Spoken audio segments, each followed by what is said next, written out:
This meeting is being recorded. Okay, hello everybody. This is the Merton Design Review Panel on the 7th of December 2022, start of recording to review application for the former Argos building in Wimbledon Town Centre. I'm handing over to the chair, Deepa Joshi, who will just introduce the panel members and then we'll go into the schedule for the meeting. Deepa. Thank you. Hello, my name is Deepa Joshi. I'm an architect on the panel and I'm a partner at Fletcher Priest Architects and the residential lead. I'll hand over to Beatrix to introduce herself. Hi everyone, I'm Beatrix. I'm a director at Weston Williamson. I'm an architect and also residential lead here. Tony? I'm Tony Edwards. I'm an architect and landscape architect, director of place design and planning. And Marcus? I'm Marcus Beale. I'm Director of Marcus Beale Architects and Specialist in Conservation. And a final panel member is Vinita. Hi everyone, I'm Vinita Dubey. I'm from Savills. I'm a director there at the Urban Design team. And yeah, nice to see you all. Thank you. Thank you. Would we like introductions from the applicants? On behalf of the applicant, I'm. Oh, hang on. I better put that on to have that popped up for you guys. Let me turn that off. Sorry. My name is Matt White. I'm the architect for the applicant. Also on this call is Alex Chalkin, who is the applicant's planning consultant, but he'll remain on mute throughout the presentation discussion. Paul, would you like to introduce the other people on this call? Yes, we have myself, I'm the administrator for the DRP, my colleague Mark Warren, similarly, who will also be taking notes with me. We have a few councillors here, Caroline Charles, Daniel Holden, James Wilscroft, Aidan Mundy. Some may join during the meeting or drop out at some point. Councillors are observers. So I think that's everybody. We can go back to you and into the meeting now. Thank you. We've got until 3:30. I'm just going to run through the timings. So it's now 2:10. The applicant, you have until 2:25, please, to do your presentation. And then from 2:25 to 2:40, we'll have questions from the panel for clarification. And then from 2:40 to 3:10, we will pass our comments on our review, and then I'll summarise from 3:10 to 20:03. Sorry, so we have until 20:03 for this. We've got a few session. minutes, a little bit of flexibility, a little bit of time for a debrief if necessary, but let's try and keep to those times. Thank you. So without further ado, we'll hand over to you, presumably Matt, for your presentation. Yeah, let's make sure that I can. There's the whole hosting thing on Zoom, isn't there? So Okay, I've just switched you to multiple participants, so you should be able to upload your presentation. Okay, well, so you should have received 2 documents. Is that right? Well, I received them, but okay. We just need you to do it on the screen here. Yeah. Okay. Okay. So I'm going to share my screen. Yeah, just do a share screen as usual. Yeah. Okay. Yeah. No pressure. Don't worry, it'll come. All right, it's working. Good. So we should have. So when I say 2 documents, there's a sort of briefing document summarising the conversations that we've had with Merton planners over the last year or so. That is, broadly speaking, distilled and condensed into the 6 boards, of which you are seeing the first now on your screen, I Trust. Can everyone see a sort of 6-storey building on the left and a 3-storey building on the right? I'm taking that as you will happily. Yes, we can see it. Thank you. Yeah, yes, people have gone on to mute for, yeah. Thank you. Okay. Okay. Right. Just a bit of background on this scheme. The planning application, I believe, was submitted between 2 and 2.5 years ago. We have been working on the project now for about the last year. Our brief was that, broadly speaking, the proposed building, the mix of uses, the height, the bulk, etc., had been broadly agreed in principle with the planning officer, and that we were being asked to review and remodel and reconsider the elevations. You won't be surprised to learn that led to us making some comments on the interiors, and then also some changes to those interiors arising again through further discussion with the case officer and other members of Merton Planning. So the proposal is for a 6-storey building of ground plus 5, comprising ground floor commercial use, which is about a 2,500 square foot retail unit, and then 20 apartments from 1st to 5th floor. I think that's, if I remember myself, I think it's 11 1-bed apartments and 9 2-bed apartments. And then we have lift overrun and some plant and a shared, common amenity space up on the top of the building. So just to capture that evolution, you can see on the left here is the scheme that we inherited, and in terms of looking at the plans on the upper part of the screen here, really the first thing we did was to remove the slightly sort of totemic nature, or sort of play down the slightly totemic nature of a building with this rotationally symmetrical plan on top, really just to give the building a bit more of a decorative and public-facing front along Wimbledon Hill Road and Alexandra Road, and then sort of emphasise and address the corner. So that was sort of round one, and then round two was we received some very helpful comments on the detail of the building, things like just raising the ground floor up a little bit, removing the corner oversailing balconies, putting a bit more detail into the balustrading.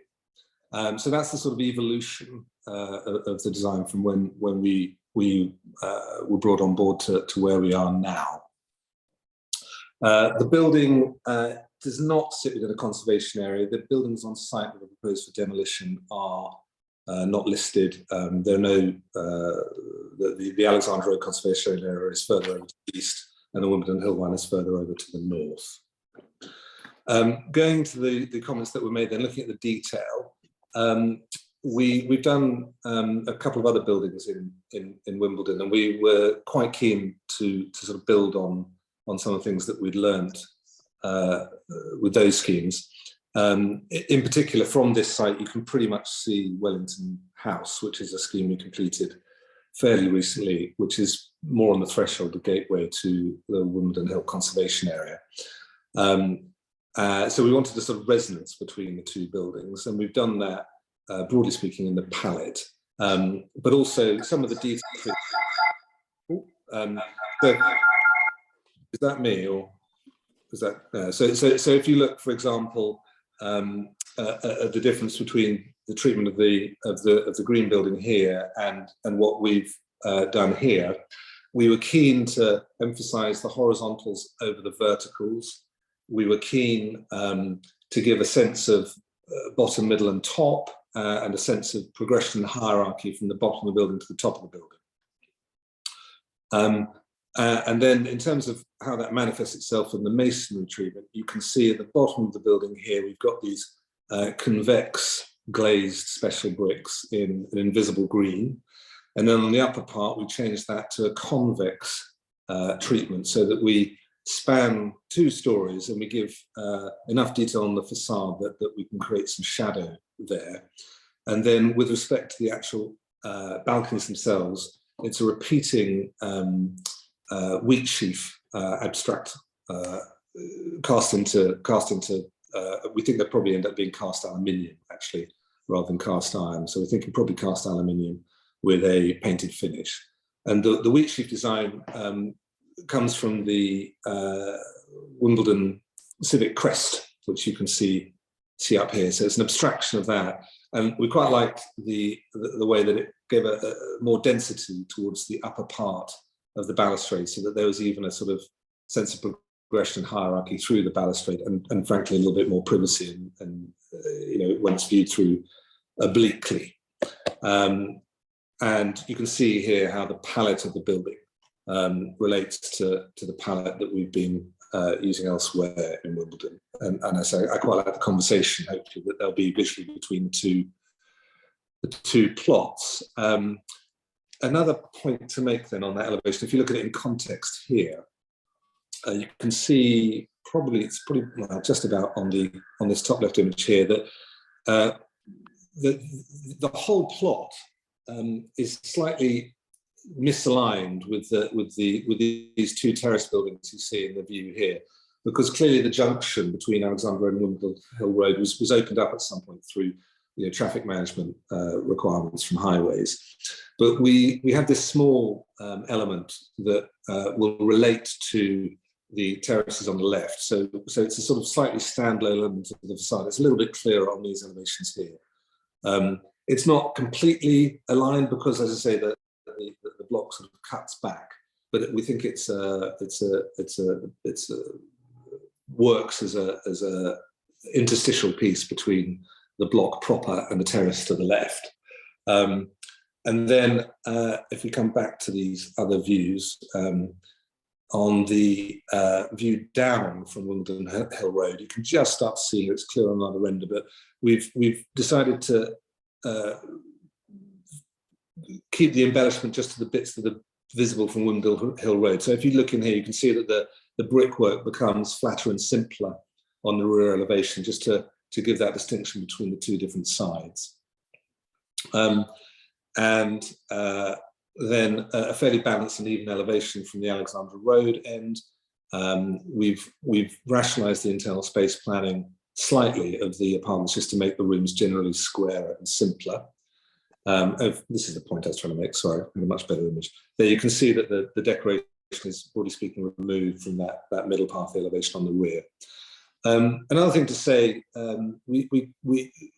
which you can see in this image here, and actually I think you can see it in all of them, is the balustrade that goes around the top of the building. We sort of took that really from looking at some of the historical civic cues within Wimbledon town centre. So that would be things like the top of the older versions of Ely's before it became the sort of glass faceted curved corner that it is now. The tops of trams, you even see it on some of the sort of more florid roofscapes up in Wimbledon Hill Village, where you have this sort of tiara of balustrade or metalwork around the top of the building. And we thought it was quite a nice way to finish the building while maintaining a sense of visibility out for people using the top of the building. So some floor plans here, broadly speaking, the commercial space is top left. We think we can keep that basically column free. And then the residential entrance is on Alexandra Road. We jiggled things around a little bit at the ground floor there so that you could get into that residential entrance from the bike store and the bin store, so that there was a good relationship between the servicing of the building for residents and service vehicles, and the sense of presence and arrival that you get as a resident in the scheme. We've taken advantage of that little interstitial part of the elevation, as I called it, to create a slightly larger apartment on the first and the second floor, with a slightly more generous balcony. But it's a fairly simple set of apartment layouts, fairly orthogonal, obviously all compliant with space standards, etc., all accessible. And then these are the elevations, which obviously you'll be expecting as architects, and hopefully they capture the points that I have just made. And I think that is pretty much me with a couple of minutes to spare, I hope. It may help you, if we're not going to have questions, if I leave these boards up, is that best? And then you may want me to sort of dive around between them, depending on what we're going to be discussing. But if I can call time there, Deepa, and you can direct me to whomever wants to ask questions. Thank you. Thank you for that presentation and description. We're actually going to be asking some slightly wider questions, actually. Okay. Because we've sort of come to this cold, if you like, Yeah. and we haven't been asked to assume that all the other aspects of a scheme have already been agreed. Yeah. So you may need to draw on some further material, but initially some clarifications. Could you explain the servicing strategy for the site?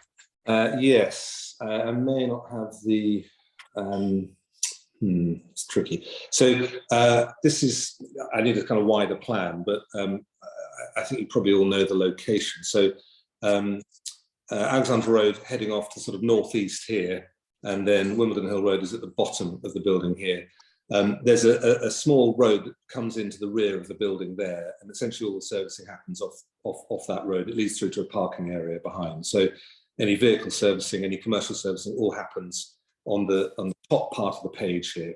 So you can see there's a separate retail refuse and storage area that's separate to the residential refuse, and then the the bike spaces there as well. So that's the servicing of the building. And in terms of the commercial use, Yes. have any studies been done on the suitability for the various different uses? And whether it be kind of restaurant flues and things like that? Yeah, would it be restaurant? Yeah, would it be retail? Would it be what is envisaged for that? I would have to defer to my planning for something like that. I know it's been used historically for retail E-class rather than restaurant E-class, currently being used as a sort of temporary retail use. Obviously, Class E gives them the freedom to do more than that. I would imagine that if it was to be used for some kind of restaurant use, obviously there'd be additional things they'd have to look at in terms of, I don't know, we've got room here for flues, for example, but clearly that would trigger other issues. Maybe that would be conditioned, that there would have to be further submittals in relation to, smells and all that sort of stuff, noise. Okay. Hi there, it's Alex here. I found Hi. a way of, Sorry, you got to. Alex, do you want microphone to answer that, Alex? Yeah, so the servicing plan that was undertaken didn't consider too much a restaurant, because we always thought that a restaurant wouldn't be preferable to have underneath the residential units, and we thought that if a restaurant did come into it, then they could sort their own planning through conditions or variation. We focused more so on just usual high street retail. The site used to be an Argos store and apparently had fine servicing arrangements anyway, so we've really just mirrored that, and obviously the commercial offering has become smaller than the previous Argos store anyway. But it was found that the servicing arrangements would be acceptable, and I think that the council's consultation sort of came back positively on that as well. Okay, thank you. So on the residential, yes, could you confirm whether you've considered the TM59 overheating implications on your residential units? Because if you go to, could you move to one of the upper floors, please? There's quite a few south-facing units. It's directly south the corner of that building. yes. And there's quite a lot of glazing. Yeah. And some of the rooms have multiple windows. So I was wondering how that's going to work, particularly in this location, which is actually very noisy. Yeah, so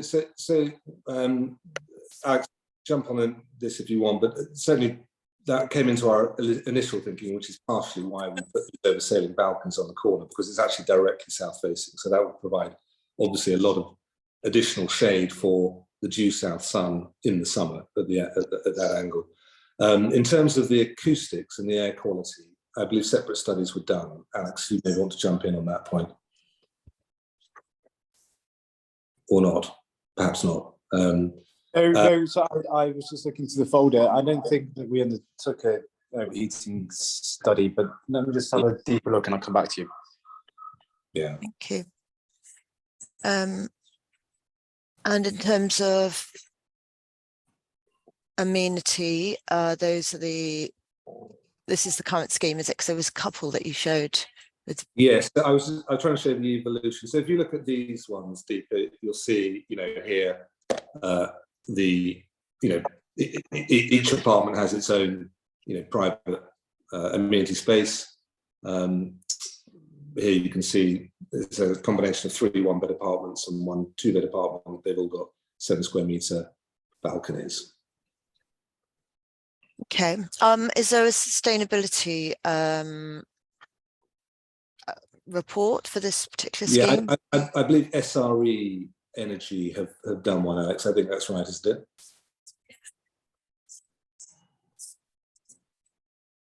And was the retaining the existing building considered at all with regard to sustainability? Yeah, and not as part of our brief, though. You'll be aware that it is. Well, you may be aware that it's certainly what we've done with every other building we've done in Wimbledon to date, is retained most of the existing building, but that was not the brief we had on this. Yeah, SRE, we did consider retaining the existing building with some keen interest, because the first floor slab is a reinforced concrete chunk there, because it was this purpose-built Argos store, so we were quite keen to retain that. It just became unfeasible with the amount of columns we would need to support that first floor. So I think the engineers have found that we can keep a lot of the sort of perimeter structure, but not a lot of the internal. Okay, thank you very much. That's all my questions. I'm going to hand over to my other panel members. I'll start with Vanitha, please. Thank you, Deepa. I think you've asked most of the questions I had as well. I did want to ask, as part of the kind of wider framework that we're looking for the whole of this area, have you had conversations with the council in terms of the height of the building and the land use proposed? So the question I have is... That's probably a question for Alex, I think, if that's okay. Yeah, we had the conversation of pre-application about the land use, and there's nothing really prohibiting the land use in planning terms. It's a ground floor commercial with a residential above is perfectly acceptable in a town centre plot.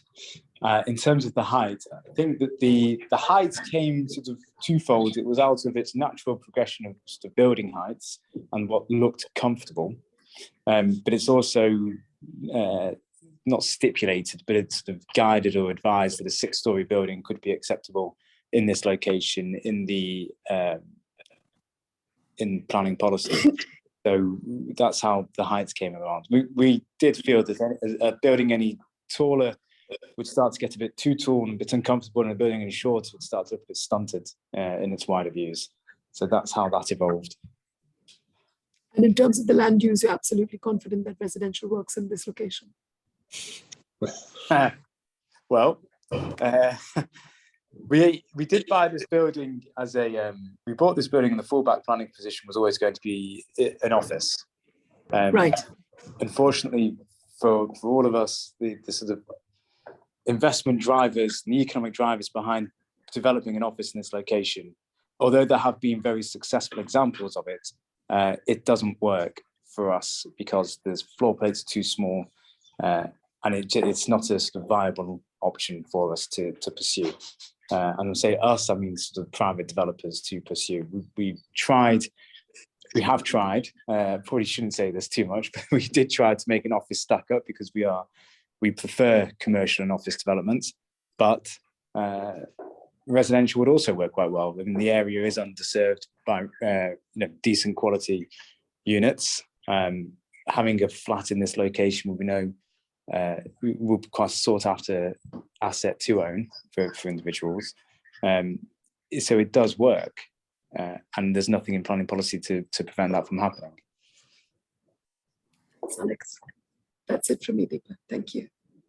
Can I jump in, please, with a question which sort of follows from that?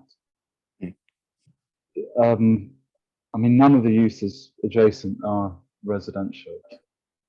And it is challenged by being on a very busy junction. So 2 questions. One is, how have you mitigated the noise and air quality issues with your design? And then the second one, which is kind of slightly separate but relates to height, is that there are obviously 4 buildings on each corner of this junction. Are there any drawings or studies or scale studies to look at the relationship of all those 4 buildings in terms of their scale and grain and so on and so forth? So 2 separate questions there. Yeah, Matt, if I just go first and talk about the first 2 parts of your question there, and then you can talk about the wider design. The adjoining building to our north has been converted on the uppers to residential. And I think there are a couple of other examples along that way. There's also a building to our south, just a little bit further down Alexandra Road, I forget the name of it, which has been converted or has at least permitted development. Can I make a point of clarification there, please? When you say the building to the north, what building are you talking about? The Barclays Bank building? No, if I just get the name of the building. Or the DVLA building? Hang on. Just a point of accuracy for the panel members, thanks. Yeah. I can get the name of the. It's the units above the chemist, Sterling Chemist. Okay, right. So it's on St George's Road. It's not on the corner. It's adjacent to the corner building, which is NatWest Bank, I think. No, on Wimbledon Hill Road, number 15 Wimbledon Hill. Oh, Sterling have moved, haven't they? Yes, Sterling have moved, yes. Sorry. So I think that the upper floors of that are residential. Okay. And then whilst I'm here on Google Maps, it's the red brick building opposite Barclays, which is called Connect House, has prior approval consent for conversion to residential and has been bought by a resident, by one of those developers as well. So I suspect they'll be bringing it forwards. In terms of the sound quality, we've got an acoustic report to say that the particular sort of glazing will suffice for internal noise quality, meeting all the relevant guidance, and we've got certain quality of particulate filters on the ventilation as well to filter out any air quality issues. Now, the air quality was a when we think we were in discussion with the council's air quality consultants for a good while, a couple of months. Air quality is not great in this location, but that doesn't really, it's not a justification to stifle development. Air quality is on a trajectory to be improved in London and the wider areas. And we have to just sort of follow that, really. Do as much as we can today to make sure that residents have a sort of healthy living environment, which we have done and which we can ensure will be the case. But we can't shy away from the fact that air quality in this location is not great. So just to clarify, your mitigations are, point number 1, you've got mechanical ventilation with particulate filtering, is that correct? Yes, yeah.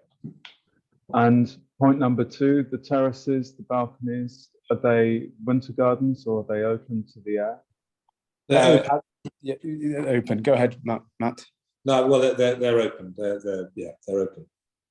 They are not winter gardens, Marcus, but I think that your comment probably speaks a little to the conversation we had about the corner balconies, the oversailing balconies. So I felt that architecturally they sort of looked better, basically, but and provided better solar shading. But clearly that's the busiest corner, and there was a very understandable desire to move those sort of off that corner, which is why. Okay, understood. And Matt, while I've got your attention, you know, Yes. the other 3 buildings on each corner, How Yes. does your design relate to them in terms So, of, you know, so well, the first answer is that the brief we had, as I said, and I know the one always tries to push at the edges of these, but the brief we had was to work with the massing that was already in for an application. I also am conscious that St George's House East, for example, you know, there are redevelopment proposals for that fairly substantially increase the massing of that. I think is it Scott Brownrigg, I think, have done the scheme over the one above the Waitrose. The Nat West, I don't know, other than I'm conscious that many of the buildings to the south fall within the wider Wimbledon sort of evolving master plan proposals to increase the massing and the density generally around the station. So I think that this isn't clearly the shortest building. It's also not the tallest. I think that in terms of how the area will evolve over the next sort of 10 to 20 years, I think that this will has the opportunity to provide a happy balance between. okay, thank you. That's enough of an answer. Thank you so much, Mike. Thank you. Hi, could we pass on to Beatrix, please, for your comments, your Yeah, questions, thank you. sorry. Yeah, thanks, Deepa. Thanks, Matt, for the presentation. Can I just ask you to clarify that the red line boundary is the building footprint? Oh yeah. I don't have it here. I can see if I've got it in the other documents. That's right. Can I come off screen and see if I've got it to hand? Yeah. Okay. Hold on. Let me just see if I can. Whilst you're having a look at that, can we just confirm what your rights of access are in terms of the shared road to the rear? That's one for Alex, if that's all right. As far as I mean, it's an adopted road, so. Okay, and does it have a pavement currently on it to the edge of your building and all along that back edge? Along the back edge, it does have a slight pavement, yes. Yeah. A slight pavement or a pavement that people can walk bikes down, get them in and out?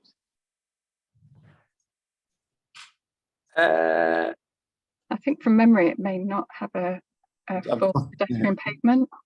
My memory, it's pretty narrow as well. Let me just get to, you can get there on. I mean, there is a pavement, yeah. And have you done any tests on that pavement for access of people with cycles, etc., to come into your bike store, repu store, and all of those areas? Not to the, actually no, not to the rear, because the bike storage, the bike storage used to be coming off Alexandra Road, and that's when we did the accessibility survey. This may help. I'm sure it's very low res, and unfortunately it's not red, but the dashed dotted line, can you see the dashed dot line there? Doesn't come up as red on our screen. I'm sure it's very fuzzy on here, so it should be in red, but it's a black and white document. But that's the red line. So you can see it. It's sort of extending there in front of our building. There's a little step by this door, and then we basically follow that line here. Looks like we oversail it very slightly there. Okay. Matt, it might be a good idea if you looked at the street view of the back there. If you want. Yes. Do you want me to bring that up? Yes, please. Probably do that. Hang on, where are we? So I think it highlights what B is trying to say. Yes. Okay. Hold on. Let's get ourselves in there.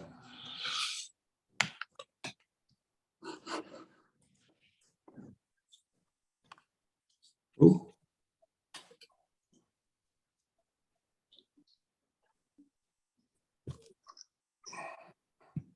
Yeah, if you look on Alexandra Road, just where that's it. Right. That's not the view I have. Okay, if you just change, the year or something, is that 2022? Let's have a look. Yeah. Which year do you want? 2021. I've got May 2021. Yeah, that's May 2021 there. Let me go back to you. Yeah, that's it. Okay, so I think B's talking about the accessibility. Yes. And you can see that, maybe there's some issues there. Well, that are evident, but it's not my review, so I'm just Yeah. facilitating the conversation here. What I can say is that we, you know, the building doesn't come as far as that little sign there. You know, we've stepped back. So I'll bring up that plan again. But it's not far. It's a couple of 100 mil, isn't it? No, I think if you look at this, there's an element of the building, of the existing building, that is coming out sort of like this, isn't there? If you look at that, yeah. So I think this, you know, we are improving that, and then you've got this, you know, a refuse vehicle would come in here for these guys, but residents can come out the stairs, put their waste in there, or come out here, bring their bike, and go out through here. So I think that is an improvement. It's not a brilliant improvement, but it's definitely an improvement. But yeah, I think for a new building, I think that probably comes later. Can I ask about, you've got, I think you said about 20 units, about 50 occupants. It's 20 years. Yeah. 20. Have you got a DDA parking associated with the development? Because obviously you'll need a DDA unit. Not as part of this set of plans. Alex, I'd have to ask you, and there's one in your transport assessment. No, we've had a look and can pull it up the details, but there is parking fairly locally. I think just around the, I can't say specifically where it is, but we undertook a survey of where available parking spaces were, and there are quite a few in supply locally, which I can try and find the road name for you. Okay, and then so I've only got a few more.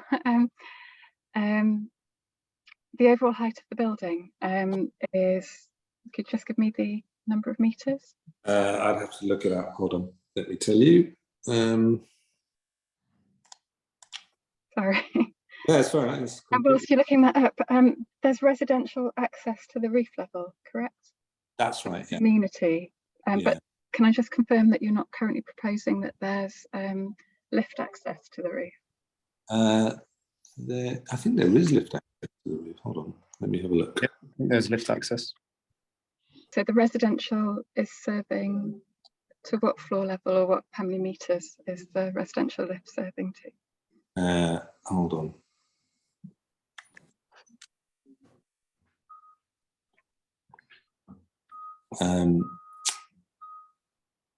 Yeah, I don't have that here. I'll have to come back to you on that. For some reason, looks like it would be over 18 meters. Yeah, it does. Yeah, but that obviously creates a problem. Yeah.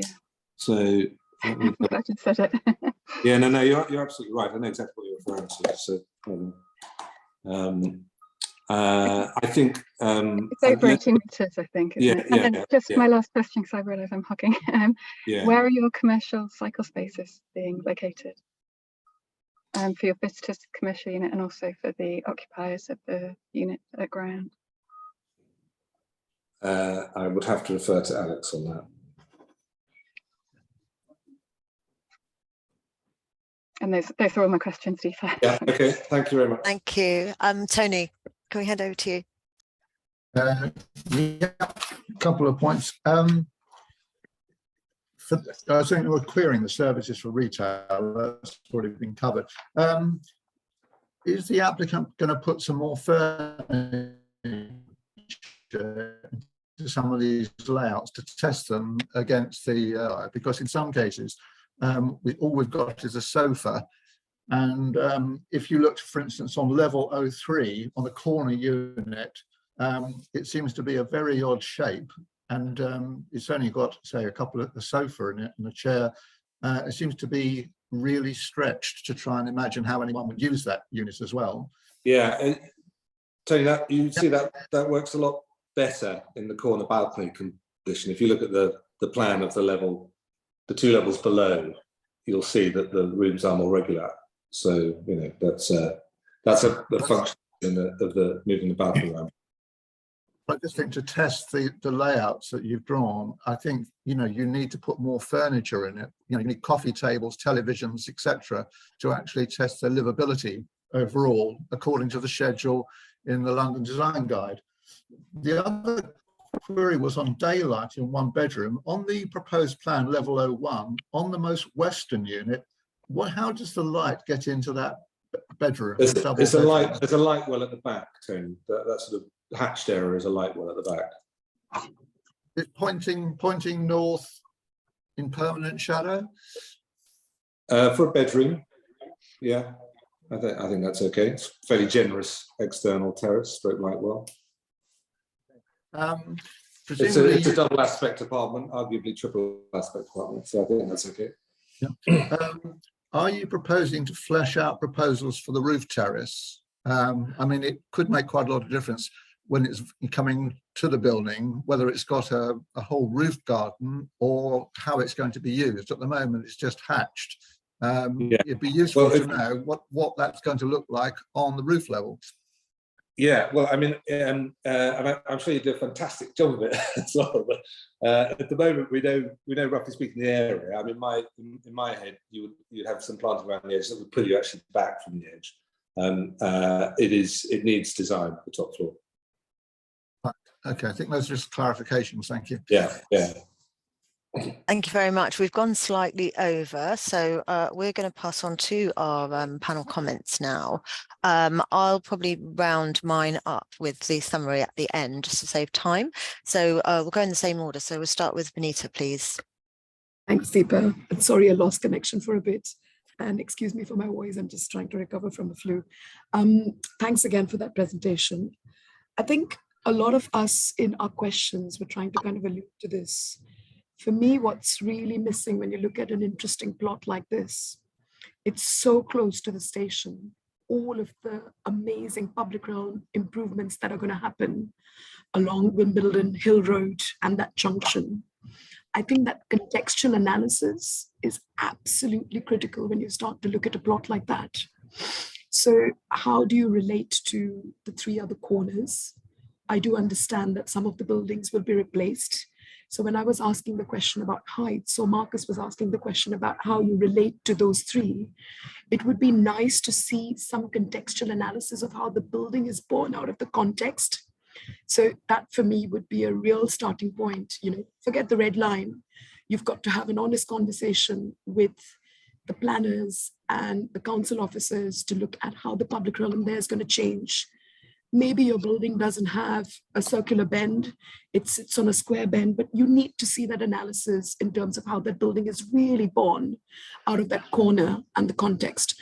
So that was the first thing that did strike me, because you go straight into architecture and we've not had the benefit of seeing your contextual analysis. You might have done all of that, but it would be great to see the story behind how you've come up with some of these solutions. I think the other thing for me was about the land use. And the question I asked was about residential, because the first two stories, clearly I've been on that road several times, and they're going to need a lot of greening, because the air pollution, the noise is an absolute problem on that area, in that particular junction as well, although it's quite wide. So kind of thinking quite carefully in terms of the land use on the first two stories, so the ground and the upper.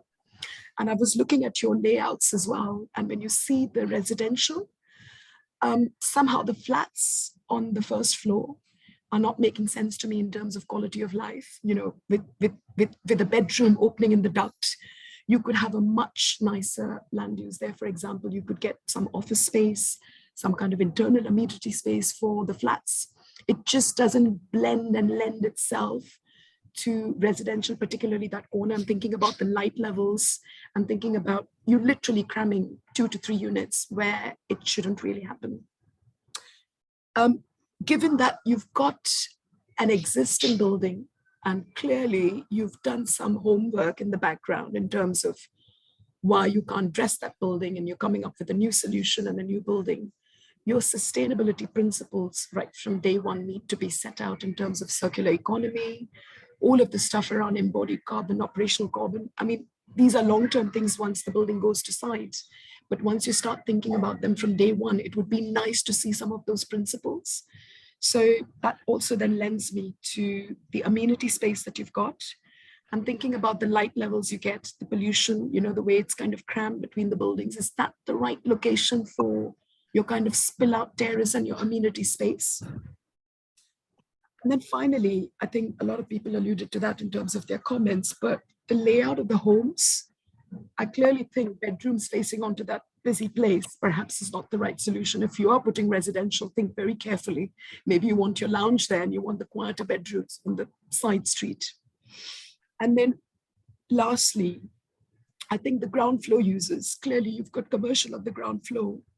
And I think they're doing a bit of disservice to an adopted road at the back. You know, you've got your refuse area there. I think the bike storage could be a real activator on that corner rather than having a blank wall. How do you address that? You know, bikes, look at the Dutch style, you know, they make it really exciting. They make it really inviting. You want to go there and you want to park your bike. It shouldn't be kind of just shielded off with a thick wall with just an entrance. So there's real potential to do something there, maybe expand it, have a greater presence on that corner, because that street, it's a bit of a shame. It's like an unloved muse at the back. So I think there's work to be done in terms of that back end of the building, because you've got a big responsibility along Wimbledon Hill Road. You've got a big responsibility around that junction, looking at how you're relating to the other buildings. I don't have so much of a problem with the height, but maybe you could start looking at the height in relation to what's happening, what's being proposed. But then the ground floor is absolutely imperative because it's such a tight site, it's such a small site. And clearly, are you limiting yourself with the red line? I think you need to have honest conversations about what's been proposed for the wider street and really bring in some public realm improvements even to the back end of that unloved muse or that unloved street, which is merely kind of just an access route at the back. So sorry, I'll end it there.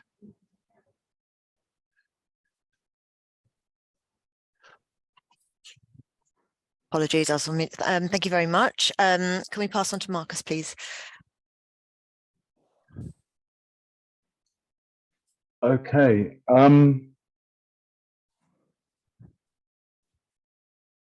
So this corner junction was a real problem when it was developed back in the 80s, and Merton planners wanted to have 4 quite assertive buildings, 1 on each corner. Argos just refused. They wanted to build a single-story building there. And after much pushing and shoving from the local planning authority, they built a 2-story building. So you've inherited a building that is much too squat for its site. And where only really the building opposite it, at the other side of Alexandra Road, was done by RMJN, by their sort of C team or their D team. It attempts to turn the corner. It doesn't do it very well. Again, it's kind of under ambitious. We won't say anything about the NatWest building. Well, you know, it refers to a certain kind of corporate postmodernism. But again, I don't think any of those other, of the 4 buildings, the only one paradoxically that might still really be there in 30 years is the engineering brick thing that's just got permission to be redeveloped. And that's 6 or 7 stories. So we've got a mess. We've got a major junction in the centre of Wimbledon where, you know, the buildings are not of good quality and they don't talk to each other. And they don't, you know, it's really about the space between the buildings when you're building on a prominent corner side like this. So I would completely agree that you need to think outside your red line a little bit more. And I'm aware that once the building goes over 18 meters, you have to put a firefighting lift in and it all becomes very complicated. But I'm also looking at this scheme, seeing the developer kind of breathing over the architect's shoulder, saying, look, I need as much square footage as I can on every floor. So where does this lead us? Point number 1, the pavement is narrow along that stretch. It's busy, it's crowded, it's not a great pedestrian experience. So what can you do to improve that pedestrian experience? Perhaps widening it. The developer's not going to like that, but actually that would be a significant public improvement if you could widen the pavement even a little bit. And as for your balconies and overhangs, you know, a little overhang there to protect people from the weather would again be a public benefit. So I would, you know, you've kind of engineered it from the inside out, trying to make this scheme of approximately this massing as good as it can be. I would try and look at it from the outside in and try and see whether you can get some negotiation between, especially at the ground level, where you can point to the local planning authority and say, look, actually, we're making a real improvement here. I also think that, so other very quick points, because I don't want to take up too much time. Height, we've talked about the 80-meter threshold. Well, I don't particularly like the layout of that first floor flat that sort of opens up into a light well. But actually, I don't really understand why that building doesn't go up the full 6 stories in that area. You step the building down as a sort of gesture of respect for the Victorian terraces. But, you know, maybe if you were allowed to go up, you know, go straight from 3 stories to 6 stories without having that sort of shoulder, maybe that would give you something to play with, that you could give something back at ground floor level or elsewhere on the plan. So, you know, maybe that's a way of trying to sort of get this, negotiating this building into a slightly better shape. I agree with my colleagues that the balconies onto the busy main road could be problematic. I mean, they're quite nice as perch spaces. You know, on the continent they do that. Sometimes give you almost like an ornamental balcony on the front, which is quite nice to watch the world go by. But actually, the protected private amenity space is in the rear, isn't it? Looking out towards St. Mark's Church over the car park. So maybe you should look at your layouts to see if you can prioritize some private amenity space at the rear. Okay, so the big one though, the big one for me is about sustainability. We're building now, it's now 2022. This will be built, if you're lucky, in a year or two. It's going to have a life expectancy of more than 30 years, by which time the UK has to be zero carbon, net zero carbon. So you should be looking for you should be looking for passive house or approaching passive house. You should be looking for pretty much net zero carbon in use, I would say, for any development. Because otherwise, whoever owns that building is going to be left with an asset with greatly diminished value that will need a major refurb within the first 30 years of its life. So I look at this building and, you know, my practice has been guilty of this in the past at early stages of design. Oops, there's too much glazing. There's just too much glazing for you to be able to get a zero CO2 building out of that. And so I really think rethink the ground floor, maybe give yourself some wriggle room by extending the 3-story bit up to 6 stories, and then perhaps relax a bit in places in terms of the plan to create some higher quality amenity spaces. In terms of the aesthetics, kind of it's fine, but keep your pencil sharp, Matt. I don't want you to have like a Wimbledon style and you just trot it out every time, because not all parts of Wimbledon are the same. And this, funnily enough, is a much more urban location, even than the one of Wellington House, which is sort of looking up the hill towards the kind of the trees and the tennis court. This is orienting much more into the kind of commercial, gritty bit of Wimbledon. So it'd be nice to see that reflected. And then just a tiny point, maybe it's a point of taste, but I like to see if there's a great massive brick here, I'd like to see it actually resolving itself when it hits the ground. You know, the commercial, I mean, this is a tiny point of style. It's not really about design in the bigger sense. But on a style point, it would be very nice if there was, if the gravity lines somehow continue to the base. That's all I have to say. Thanks. Lovely, thank you very much. Beatrix. Yeah, thanks again for the presentation. I concur completely with Marcus and Benita, particularly on maybe the challenge of use, of residential use in the area, and also in particular about what Marcus was saying there in terms of the mass and where you've chosen to step it. It feels, and I think even when you started your presentation, you said that you felt that the form of the building was fixed and you were coming on almost to, I suppose, beautify it in some way, simplistically put. And I think that's probably hampered you enormously.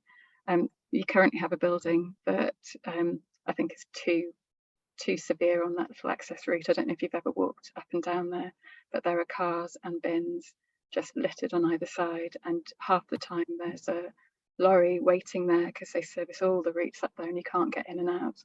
And I don't think currently the design and the access you've got to that northern boundary will work in actuality. I think you'll have real issues there. And then I think in terms of just, we've touched upon it about the lifts, you need 2 lifts if you're servicing over 18 metres, you need an evacuation lift, and you need them for accessibility. I think Alex mentioned, I wrote it down, there's going to be, I think he said, the words of, let me just find it, because he did say they're going to be high quality residential building and units.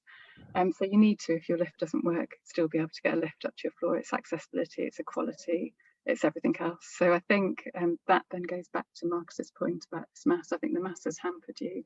It's given you quite a low quality internal layout in terms of accessibility and distribution of units. And I think you need to go back to those initial questions to actually start to come back with the building of quality.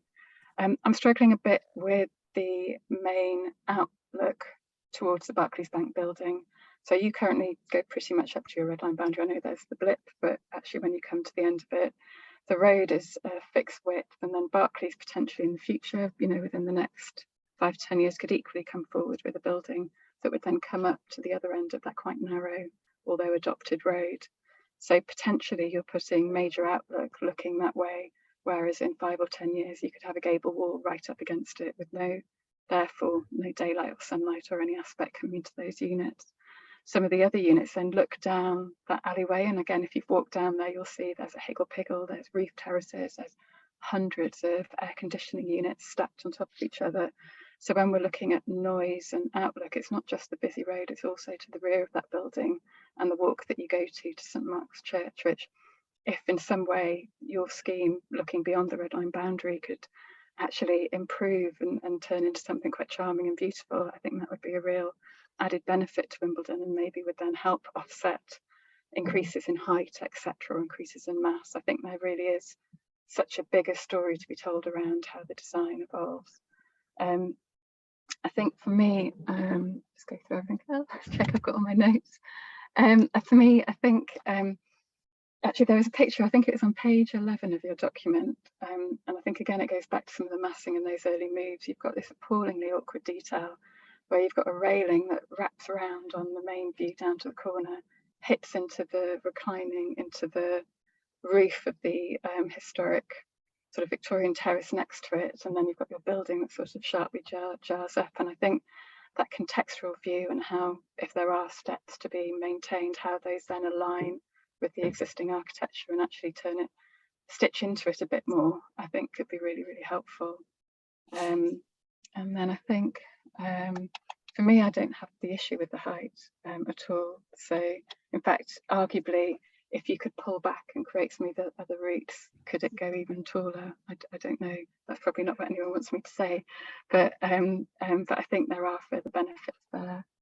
And then I think it was just the quality of the residential, which I think has been picked up on. And in particular, I know you've talked about, and I think Alex again said, air quality is going to improve, but air quality might not improve for, you know, however much into the future, maybe not, you know, for another 10 years. So if you are going to live there and you can't open your balcony door because the pollution is so appalling and the noise is so much that you can't sleep at night on a hot day, then are you then going to have to air condition or mechanically heat and cool your units, which then goes back to sustainability, which then ties back in. So I think there's quite a few big questions about the use and the overall approach to the building that need to be answered before really we can talk about the architecture. Thanks, Beatrix. Tony. Thank you. I agree with sort of other colleagues. I think having lowered the building to join up with Wimbledon Hill Road, if we looked at the plan, which is 5 CGI's view south along Wimbledon Hill, you can see what a poor junction it actually makes because it's been lowered, but it doesn't actually relate specifically to levels. And I think that because also that balcony that's been extended gives you another problem of relating to the adjoining pitch roofs as well. So I cannot see the merit in that. That would be a cleaner coping along the top without the balcony being added to there as well. The other issue is really on the corner. Looking at the plan, the ground floor plan, it would seem as you only got one door going into the commercial use, whereas you've got a much bigger, wider door going into the residential entrance lobby. It would seem better to, instead of having convex, but to make that concave between the reveals of the two piers there, because what you've got there is two crossings. You've got pedestrians coming from two directions to arrive on that corner, as well as passing pedestrians. And it really is a pressure point. I was driving around it today and they'd already got things like Christmas trees out on the pavement, etc. So it really was a pressure point on that corner. And I think the public realm should be given a little more generosity with the traffic movements on that corner, because you've got traffic lights, two crossings. You could relieve that pressure, and also that would enable to get a better arrangement of doors as well, because when you look at the design review panel front elevations, it looks totally inadequate, really, and without generosity. And if it would be better if that curb was taken away under the glazing and the whole corner was glazed as a more welcoming area to the retail area as well. I think we've already said there's no staff facilities whatsoever shown in the retail area. And even if it's not a restaurant, there's obviously going to be some required for staff rooms, etc. So that would be required as well. I think that as I said before, I think if you're going to have a roof terrace, then it's got to be properly designed, because its impact will be right on the skyline. And I think, therefore, it's not enough just to hatch it and call it an amenity space. I think there needs to be a proposal to show exactly what is envisaged in that part of the scheme, really. So I think those are the main issues in terms of the public realm at the bottom, the visibility on the top, and just how it connects to the actual pitch roof, the 3-story pitch roof buildings along Wimbledon Hill as well. Thanks, Tony. So I'm going to add my comments to the summary, if that's all right, because this is the summary time. So yes, thank you for your presentation, and I guess it's really questioning the brief that you've been given that we sort of have raised here, and it kind of starts from the urban design level in terms of the public realm improvements, and looking at how we are addressing. It's really about revitalizing the high street, isn't it? We want to be providing something which actually looks to future-proof the high street. And I think unfortunately the days where and ill considered, it feels like that the ground floor use has not been fully considered, and needs to be considered on both the servicing level. I'm not that comfortable about the servicing for whatever that unit ends up being through the refuse store.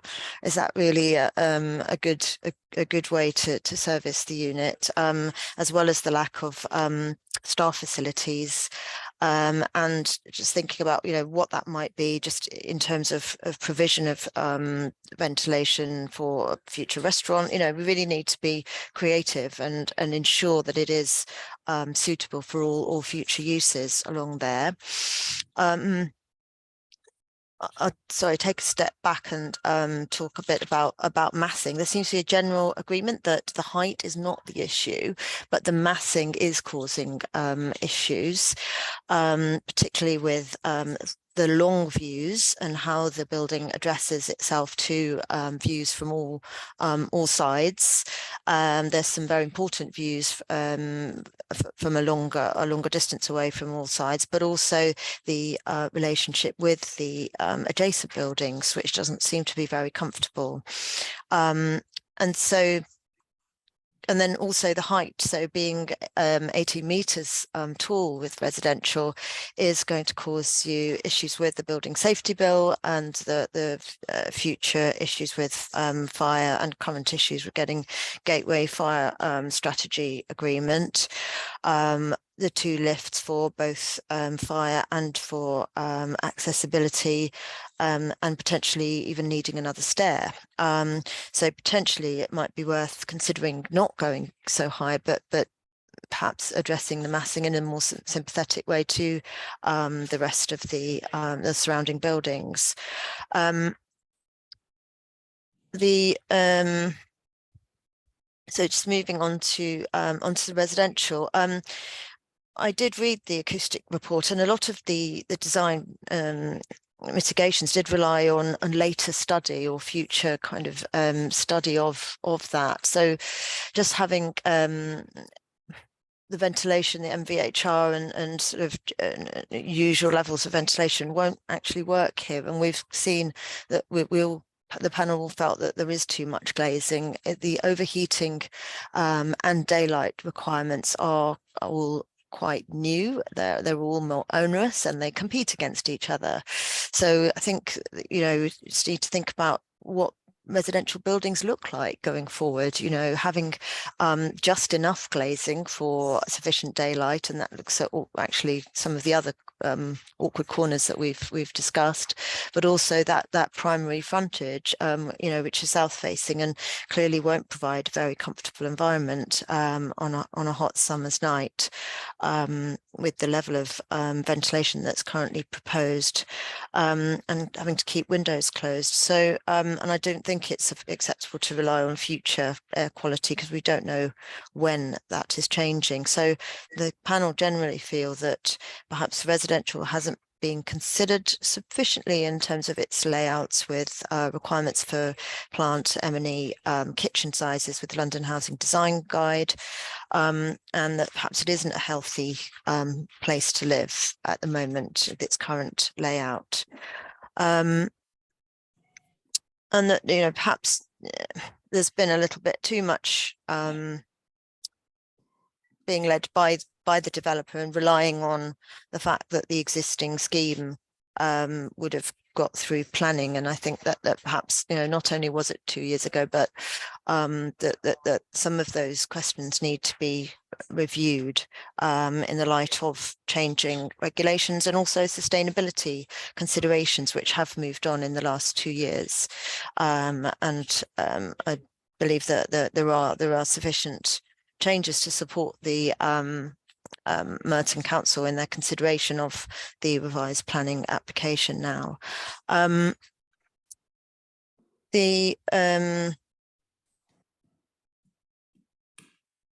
public, I think we've talked about a bit about public realm, so I won't mention that again, but the idea of having a convex form is definitely worth considering. It is a very important corner in terms of what happens on that corner, both as a and the responsibility, I think, has been mentioned. Deeper. Sorry, a concave, Yeah. yes, concave. Yeah. Yes, rather than sorry, my apologies, I wrote that down All wrong.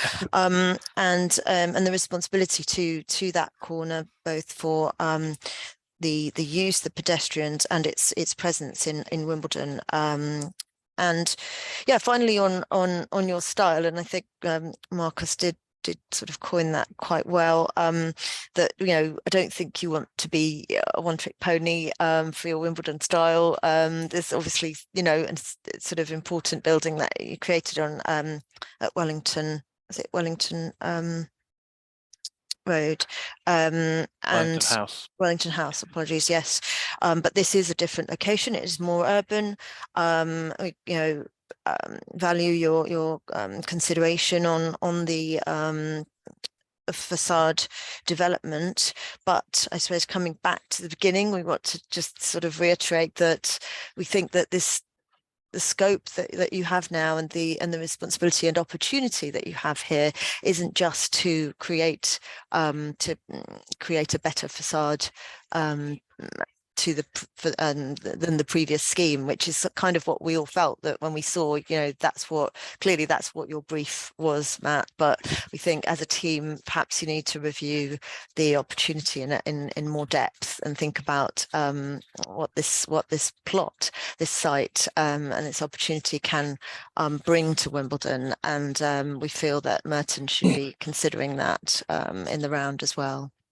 Well, I think as usual, the DRP's comments are absolutely excellent, and I will look forward to discussing them with the client. Thank you.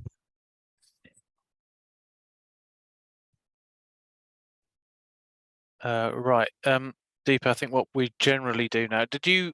That was wrapped up with your your points and summary, which is fine by me, certainly, because you'll just end up repeating a lot, I guess, if you did the summary now. Yeah, what we've done before in panel meetings this year is basically to go around panel members and ask them to offer a verdict. Now, I can't remember whether we did this last time, but part of the proposals for changing the way the panel operates is to have a 4-tier system of RAG rating. So you split the amber into amber towards red and amber towards green. So perhaps panel members would like to consider giving that verdict. One of those 4 options: green, amber towards green, amber towards red, or red. So over to you. Or green, Paul, or green. So. No, I started that. I started there. Benita, would you mind going first, please? Yeah, I'm slightly confused. It's amber going towards red, or maybe, yeah, for me it's red because of the contextual analysis and how the building is actually born out of that whole story about the building. So sorry, yeah, red. So it's Marcus? red. Oh. Okay. Marcus, can't hear you. You're on Marcus, mute. we're not sure what that colour is. That's That's amber, I think. Okay. Can we hear you? It's amber towards red. Amber towards red. Okay. Oh, nice. Thank you. Beatrix? Can't hear you again. Oh. If it's a live application, it's a clear red for me, because I think you wouldn't be able to amend any of the issues we've talked about under an NMA. It would need to be a new application, so clear red. Okay. Who's next? Tony? Tony? Amber to red. I mean, I think there's been an improvement because of the choice of materials, but I still think the massing and other issues mean that it's amber to red. Okay, and Deepa. And yes, as it's a live application, I agree. And this is sort of direction to Merton as well as the applicant, and it's red from me as well. Okay, right. Okay, thank you very much, everybody. Briefly, sometimes I try and link what the panel said to the applicant, especially when there's a red delivered. And I think many of the things that the panel have said, certainly not all of them, but many of them were raised at the beginning of this process before Matt Architecture got involved. So from that perspective, it's good to see that to a degree. It's also good to see a wealth of other information brought forward, as Matt, you've said as well. Although this has clearly got a red verdict, I think the words which I think Deepa, you said, scope, opportunity, and responsibility. There's a scheme to be got right here, and there's the opportunity to do it, and it's in your hands, really. I think so. Although it's red, there are positives to take away from this. Can I offer a codicil, Paul? Mm-hmm. Which is, I think every single DRP, every single scheme I've done in Wimbledon, the first DRP has been a pretty firm red. And I've then harvested all the comments made by the DRP and come back with a pretty solid green. So as usual, thank you very much for your input, everybody. Okay, and sorry, it's so far down in the process, really. Yeah, we could have done this earlier, but c'est la vie, we are where we are. So, okay, right. Thank you very much, everybody. Thank you. Okay. Thank you. Get the notes in about a week, Matt. Okay. Okay, thank you, Paul. Okay, Thank you. thank you. Alex, Okay. sorry, Alex, is there anything you want to cover or not? No, to be honest, I think that we've kind of grown a little bit tired of this scheme, and we're quite in depth in legals to let it out on a 15-year lease to a gym as existing. I mean, we were in discussion with the owners of the Barclays scheme opposite. They said to us in the very initial stages when we bought the building, and they said, absolutely under no circumstances do they want to take a scheme to planning in Merton because of the headache it will cause them. And they relet their scheme last year to Barclays on a new 20-year lease. Probably should have heeded their advice. It's taken too long. It's a little bit too frustrating. Not without reason. Everything that everybody has said is valid. But, you know, we are not there necessarily to provide all the public realm improvements that Merton wants to see in their borough. Very welcome to buy the building and do those things. But for us, we've got to follow the path that's most economically viable to us, and that is just to let it out. Unfortunately, we've missed the boat on the value increase over residential and office. When we submitted this, if we got planning within 12 months, the scheme would have been brought forward by now. But since then, the market's crashed and we've got to save ourselves. So that's unfortunately the position that we're left in. Okay, thanks for those words, Alex. Not a problem. Thanks for your time. Okay. Okay, thank you guys. Just going to close the meeting now. Thank you very much. Panel members, stay on board for the moment, please. Bye-bye, everybody. Thank Bye. you.